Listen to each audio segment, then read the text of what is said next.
January 1st. Let us keep to the point. My earnest expectation and hope that in nothing I shall be ashamed, but with all boldness, as always, so now also Christ will be magnified in my body, whether by life or by death.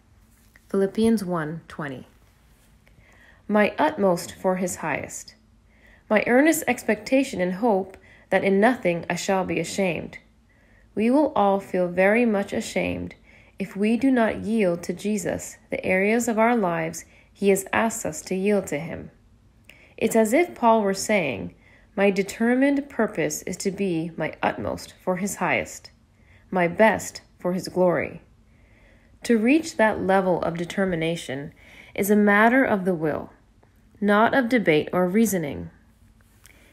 It is absolute and irrevocable surrender of the will at that point.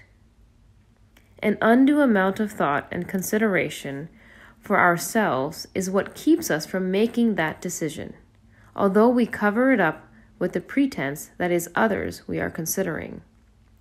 When we think seriously about what it will cost others if we obey the call of Jesus, we tell God he doesn't know what our obedience will mean. Keep to the point. He does know. Shut out every other thought and keep yourself before God in this one thing only, my utmost for his highest. I am determined to be absolutely and entirely for him and him alone. My unstoppable determination for his holiness. Whether it means life or death, it makes no difference. See Philippians 1:21. Paul was determined that nothing would stop him from doing exactly what God wanted. But before we choose to follow God's will, a crisis must develop in our lives. This happens because we tend to be unresponsive to God's gentler nudges. He brings us to the place where he asks us to be our utmost for him, and we begin to debate.